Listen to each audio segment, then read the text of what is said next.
The Children of the Oak Walker. Part 17 by random appellation 468.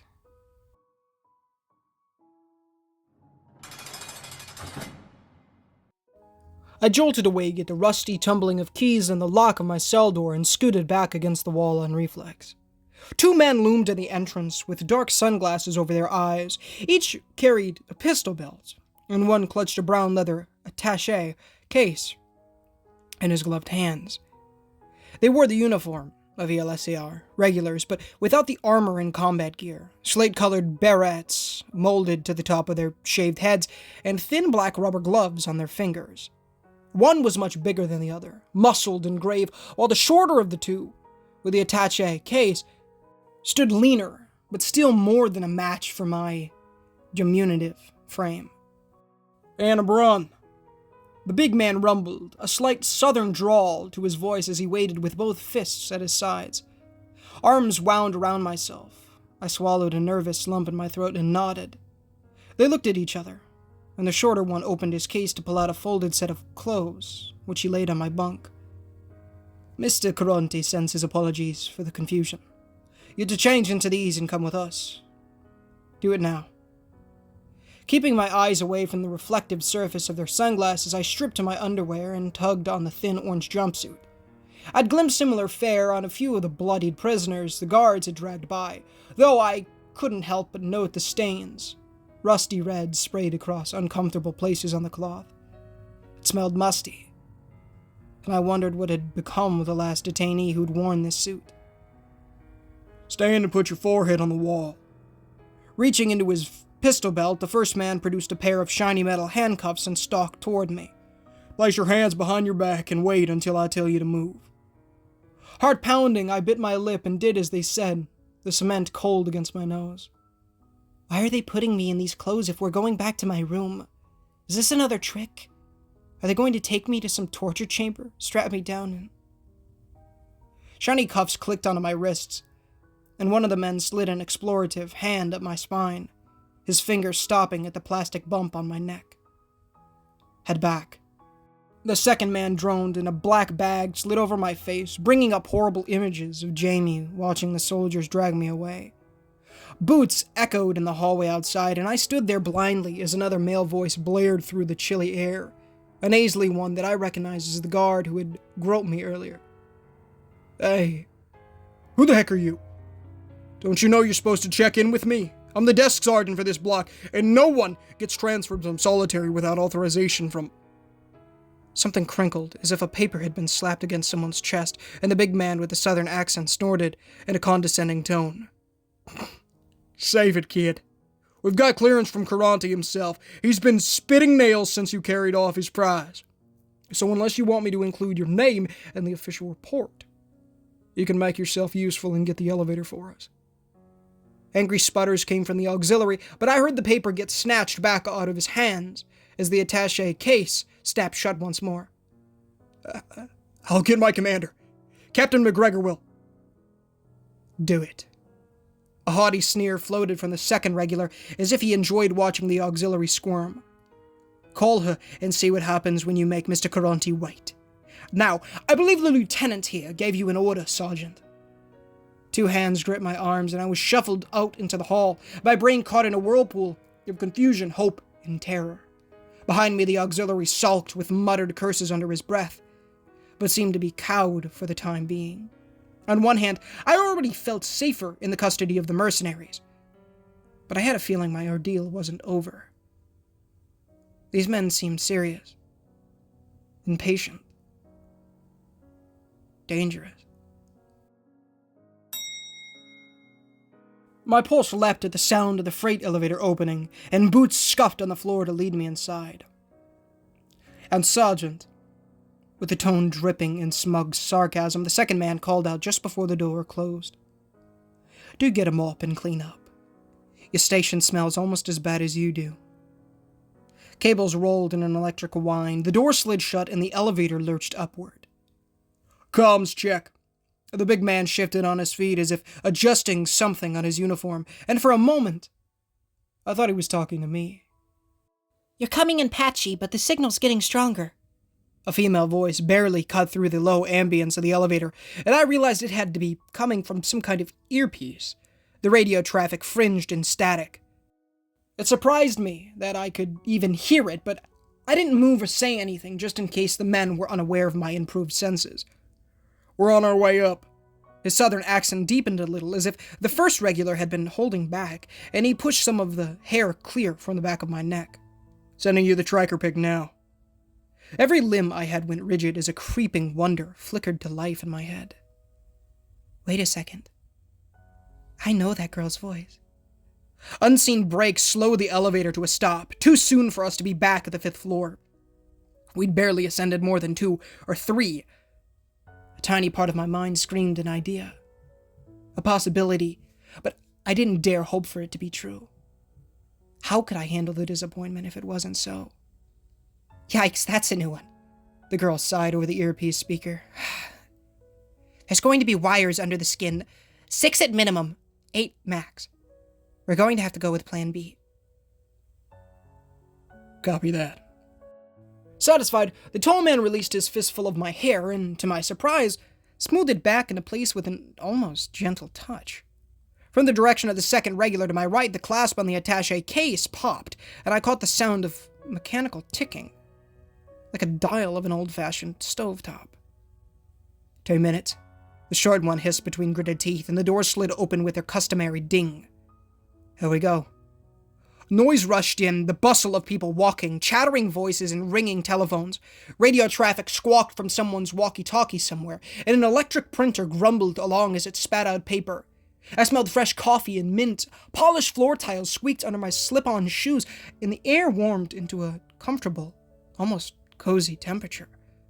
Through the dark weave of the bag over my head, I glimpsed light, not the fake glow of a bulb, but warm, glorious sunlight. Outside? How are we so close? Oh, if only they would. Glass swished, and I gasped in shock as a cool breeze hit my arms. Take me outside. Hard concrete steps lay under my feet, sunlight on my skin, the calls of birds in my ears, along with car horns, engines, and a distant train whistle. It seemed too good to be true, like a dream, and I couldn't say anything as my eyes moistened with desperation. Down the steps we went, but the glass swooshed again behind me, and a horrible familiar voice called out above the hum of the city. Tex! Don't turn around. He whispered into the bag next to my left ear, and the first man gave my arm an urgent squeeze as our pace increased. Just keep walking, no matter what you hear, don't stop. You two, stop right there! Crow shouted in building fury, and something in my gut soared at the understanding in her voice. She knew.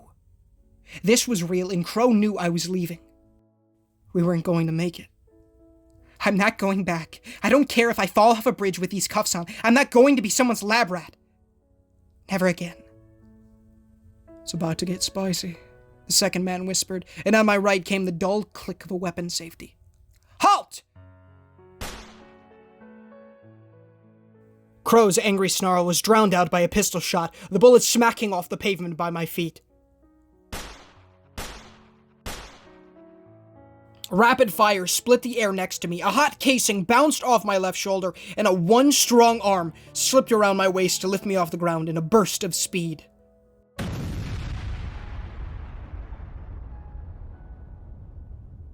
In an instant, we were all flying, tumbling through the air to the hard cement below.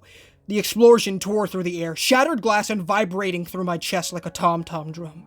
I slammed down on the pavement so hard that my teeth knocked together, pain flaring in my knees and shoulder. Heavy gunfire poured in from all directions, and sirens began to screech from atop the buildings nearby. People screamed in panic, car alarms trilled to life, and bits of debris patterned down over me like a rain of dirt. Someone yanked the bag off my head, and at the turn of a key, the cuffs fell away from my wrists. Oh my gosh. We lay on the street just beyond the metal gates of a square cement building, 6 stories high. Sandbags and razor wire coils lined the tall chain link fence around it, and the steel gates were locked shut between a few concrete guard shacks. A smaller man door, and the left side gate stood ajar, however, and the bodies of a few soldiers lay sprawled over the ground in spreading crimson pools. Burned gunpowder hung in acrid clouds on the breeze, and black pillars of smoke roiled from the shattered front entrance to the enormous building. Bullet holes lined the shiny black cars parked in front of it, and broken glass littered the ground like confetti after a parade. Whatever soldiers were left at the gate hunkered behind the sandbags, firing with their weapons at nearby structures where dozens of muzzle flashes responded in the shadowy windows. A chunk of asphalt turned to powder inches from my face, the rifle round spinning off into the unknown, and I rolled onto my hands and knees. "For heaven's sakes, run!" The girl's desperate cry cracked through an earpiece, and a hand circled under my arm to jerk me to my feet. "Come on, we've got to go." His left ear awash in scarlet trickles, the second man waved me on as he and his companion dashed toward a narrow alleyway between two abandoned storefronts. With my adrenaline running on full blast, I sprinted after them, and the air zigged past my ears from the constant deluge of lead flying our way. At the end of the alley, we ducked right, and the big man waved his arms at the windows above us, with a loud shout, "We're good! Move out! Move out!" With that, muffled calls tittered through the rooms over the shops, and feet pounded on wooden stairs until the back doors to 3 of the buildings swung open. People in civilian clothes came pouring out, 24 of them armed with various rifles, shotguns, and handguns. Most of them were boys, some around middle school age, and they all fled at top speed, the group splitting into squads of 4 or 5 that bolted in different directions. 8 riflemen ran alongside us, their cheeks red in the cool October wind, shoes thudding on the pavement in eager retreat. One of the fighters had long, slender limbs, clothed in green cargo pants and a gray sweatshirt, her ruby-red locks spilling from the forest green hunting beanie atop the girl's head. She was likely a few years older than myself, with pale skin and ocean blue eyes. Red like a cardinal. I knew I recognized that voice. "Josh, are you hit?" She wheezed as we vaulted some trash cans in a backyard, sneaking through residential sections like raccoons on the run from the exterminator. Craning his neck back, the short man reloaded his cig on the run. Red blood smeared across the side of his face. "I'm fine. Where's Tiger?" "He's on his way." She grasped a scoped hunting rifle in the half-fingered gloves on her hands, and the girl chambered a fresh round as she went, eyes searching the sidewalks ahead for more soldiers. "He's going to meet us at Allen's and then..." Like a massive hand had punched me, I tumbled to the ground, the air knocked from my lungs. Something wet stuck to my face, and both ears rang in shrill protest. "Jones!" Josh raised his handgun and fired into the sky at the fast-moving specks of black which closed in from just over the rooftops. Fingers wound into my shirt collar, and the red-haired girl dragged me upright, a hand to the earpiece in her right ear. "We've got drones on 5th Street! Everyone heads down!"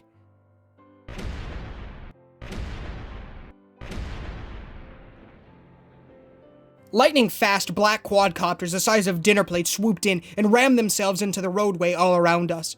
The resulting detonation shattered windows, caught trash on fire, and threw clouds of dust into the air. It smelled of chemicals, like fireworks on the 4th of July, and I tasted dirt between my teeth. Even a near miss pressed the oxygen from my ribcage, and more whizzed over the buildings, robotic vultures waiting for their chance at our carcass. 3 of our party stopped to fire up at them with their shotguns, and one of the boys clasped his right leg with a howl of agony as another shrapnel bomb went off a few yards away. "Marty's down!" His younger friend dropped his gun to try and pick up the wounded boy, and the former's leg gushed dark red onto the dingy back streets. I dove for cover on instinct, the bullets singing off the brickwork mere inches from my head. A squad of men in gray appeared down the block, the staccato of their automatic weapons ringing off the claustrophobic houses in harsh cracks. The boy, who stopped for his friend, twitched and slumped to the ground. Bits of his brains stuck to the pavement beside the first kid, who himself went limp under the fusillade. My eyes fastened on the younger boy's discarded rifle, an antique thing made of wood and steel with a star and a hammer etched into its receiver. I'm not going back. Snatching it up, I worked the bolt like Jamie had taught me and slammed it home on another long rifle cartridge. It was warm, the wood around the barrel almost hot enough to burn my fingers, but I held it steady to my shoulder and squinted down the iron sights. Tasting carbon on my lips, I let the hood front post fall into place with an exhale and squeezed the cold trigger. The aged weapon bucked hard against my shoulder, and one of the soldiers went down in a crumpled heap. To my right, the red-haired girl shouldered her rifle, and another mercenary fell. I sent a round into the bushes where one of the soldiers knelt, and beside me, the other boys let loose with all they had, pelting the enemy with more bullets than drops in a rainstorm. Even as we fired, more came from around the opposite side of the street, and all the rattle of a belt-fed machine gun climbed into the air. Still, like stubborn badgers in their holes, we hid behind the corners of the buildings, under trash, behind parked cars, and held that tiny intersection with all our might. I won't go back. Numbly, I pulled the trigger, ducked bullets, and pawed in the dead bodies' pockets for more shiny brass rounds. You won't take me. I pushed the slippery cartridges into the receiver with trembling fingers and cut my thumb on the sharp extractor claw. I'd rather shoot myself first. Tires squealed and I whirled to see a dented green van careen to stop in the driveway of the house to our rear. A grizzled face poked out the driver's window and the old man yelled above the din of war, "Get in! Get in!" Oh, thank God. As one, we hurtled toward the back of the ancient machine and piled in through the open doors in the back. Nothing remained inside, save for the bare metal floor, so I clung to the others as the motor revved, the withered old man driving like mad in twists and turns that made the hair on my neck stand up. Bullets smacked the side of the vehicle. I could taste the burning rubber of our tires in my throat. But on we rolled. At last the gunshots began to fade, the sirens growing further behind us, and the big man looked out the back window to search the sky with careful eyes. We're clear. We lost the drones. In a collective groan of relief, everyone slackened against the peeling walls of the van's interior, and I did the same. My limbs shaking, the rifle sat, hot and steaming in my lap. My body ached from scraps and bruises. But I shut my eyes and did my best to hold down tears of joy. I was out. I was free. He okay? I opened my eyes to see the red-haired girl across from me, her worried gaze on mine. I think so. Who are you? A weary smile crossed her face, and the girl hugged her rifle close to stick one gloved hand out to me. Andrea Campbell. The guys who got you out are Tex and Josh. We've been looking for you for days. So that's why Crow tore my room apart. Me? My eyebrows rose, curious that my suspicions had been validated at last. Why? Because you're special. She settled back against the van side with a pleased sigh and wiped her nose on one tatted sleeve. With all that traffic going on about you, we figured you must be important. Which means we just had to steal you for ourselves. So, you're one of us now. Confused, I looked at the sullen faces around me, finding no uniforms, flags, or standardized weaponry. Who is us? Andrea threw me a devilish wink. Congratulations, Hannah. You're officially an enemy of the state. Welcome to the Resistance. Yo! What's going on, guys? Ninja Gamer, and thank you so much for watching today's video. If you did enjoy, please feel free to leave a like on the videos. It does help the channel enormously and does get the gospel of feeds as well. As please consider subscribing, as we are trying to hit 10,000 subs by the end of the year, and it would be a massive blessing from the Lord if you guys did so. As always, guys, as I've said multiple times, and I'm going to continue to do so, if we hit 10,000 subs by the end of the year, I will be platinuming one of the hardest games out there, Cryptid the Necrodancer. And of course, for those who don't know, platinuming is getting all the achievements, or trophies in this instance, on a game. And that's what I'll be doing. So let's get to 10,000 subs and we can see me play through that game. Of course, as always, guys, the $1,000,000 questions on screen right now, pinned comment description if you prefer to read it that way, but please do give it a read, as it will teach you how to gain eternal life, how to go to heaven. Who wouldn't want that? Of course, if you guys haven't done so already,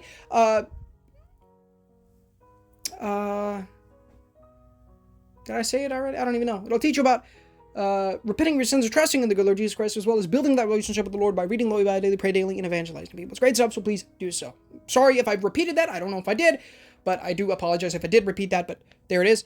Had to make sure I said it. I don't think I did, but, you know, of course, the amazing Random Appellation 468, a link to his YouTube. I always do that, don't I? Oh my goodness. A link to his Reddit page and a link to the original story will be found in the description, as well as, of course, the beautiful Mew or let me know what you thought of the story in the comments real quick. Let me know what you thought. We're going to talk about it a little bit. It's getting kind of late, so not a crazy amount, but we will talk about it, of course.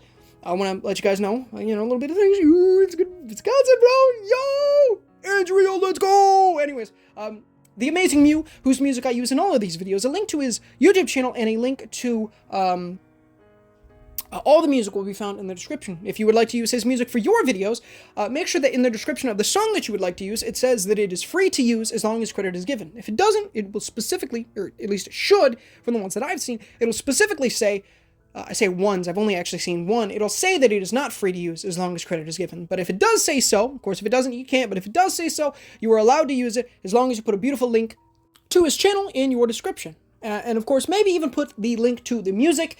I do that more so that you guys are able to find the music if you would like to listen to it in your free time, like I love to do, because I'm a massive fan of Mew. I love his music. It's so amazing that I listen to it in my free time, of course. So those are down there for you guys if you guys would like to listen to those in your free time, and also just to show you all that great stuff. So yeah, my brothers have a YouTube channel. It's Mac Plush Videos, where they upload plush videos, and they're uploading daily in 2024. I make quite a few awesome cameos over there, so if you want to see me in something other than horror stories and video games, please go check those out, as they're fantastic, and I highly recommend the 2021 videos, as well as the amazing South Park series that has recently started, where I play Eric Cadman, of course, guys, so please go check that out. It's fantastic. I'd love you guys to go over there and support them, as well as my brother, my youngest brother, Cole. He wants to be a rapper, so I'm leaving a link to his YouTube channel and a SoundCloud for his music. The Cole is his name, and it's amazing stuff. Truly amazing, so please go check that out. It's great stuff, as always.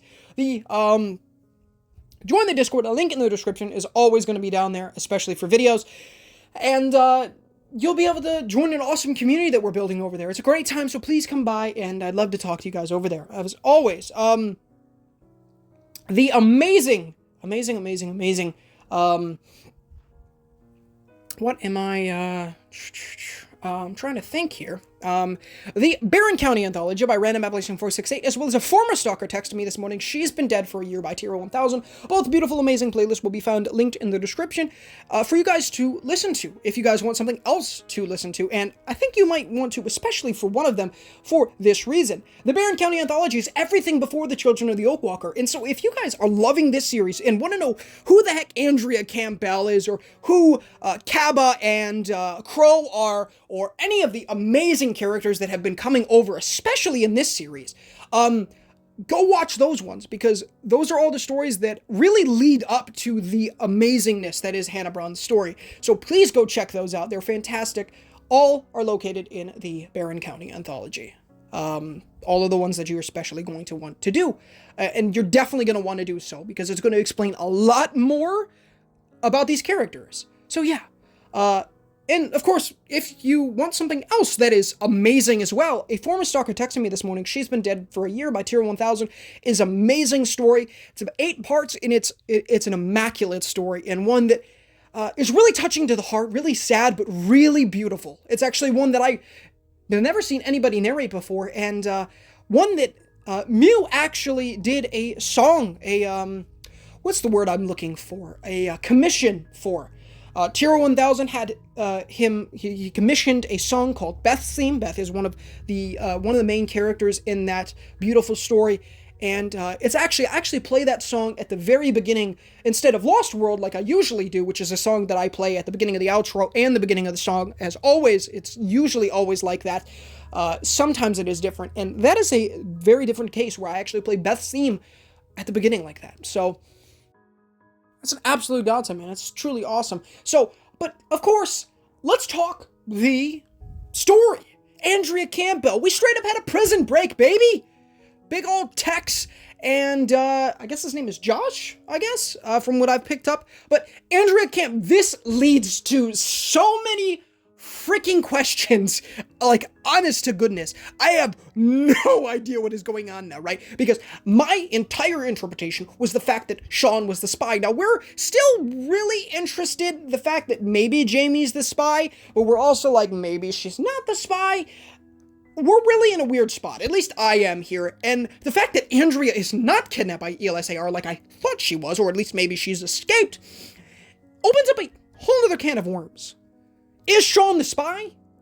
Maybe he's being lied to by ELSAR. Maybe. And he thinks she is. But that is the interesting. Andrea Campbell focused on the amazing story, the only story that I've ever narrated, not in my main voice, my actual voice, because of a thing I've talked about in the past, but obviously now I don't really care. And that is, if you haven't already, Burn Your Mailbox, which I actually listened to a little bit because I needed to make sure that Andrea actually was the person. Needed to try to do, it's really difficult doing all these different voices, and, because, a lot of these different characters, it's like, you guys will see me using, like, the same voice for a lot of characters, especially if some random character comes along that is more of just a side character that we don't really get to see a whole lot of. Not necessarily random, but you know what I mean. And, I use, like, a really good voice for them. Like, a voice that I'm, like, super comfortable using. Like my own voice, right? I didn't necessarily, obviously Chris has that more, British tang, and that's why I use that voice for him. But for different voices, you know what I'm saying? Like, I used for, the guy, his name escapes me, but the guy at the beginning of, The Road to New Wilderness, the boyfriend of Carla. Something's telling me Matt. I don't think that's right, but maybe it is. I don't know. Anyways, that guy, I believe I used my voice for him, and so it, really became different. So, I don't know, but I can't wait to get more into this story with you guys. This clearly is going so crazy. So, there's like a new group now, right? The Resistance. Very interesting. I can't wait to get into that even more. But I will talk to you guys later. Definitely no stream tonight. I can almost guarantee that. We have some big plans tomorrow. Stay tuned for an awesome vlog from a little game convention we're going to tomorrow. Which is going to be awesome. So stay tuned for hopefully a little bit of footage and hopefully an actually halfway decent vlog. Maybe I can actually put something decent together. That's kind of, part of the reason I haven't gotten anything out in terms of platinum videos is I kind of want to be unique, and it's really difficult to be unique when you're pretty much just saying, hey guys, look at me, I did these tasks, it took me this many hours, oh, I raged like a motherfricker. That's pretty much all the other ones. I don't actually rage really that much. I have in a couple things, obviously. 13-hour grind for an RNG thing, yeah, man, the Lord definitely blessed us with that in the end there, but that took forever. Shout out to you, Mystic Eerie. You're awesome, for helping us out there. But yeah, go check him out on Twitch. Awesome dude. Really, really amazing. But anyways, I'm gonna let you guys go. I've been talking for a while. This one was a shorter on the shorter scale, which is probably a good thing, seeming as it's already almost probably 11 o'clock, and I need to get this going. So I love you guys. Thank you so much for watching, and until next time, guys. This is Ninja Gamer signing off.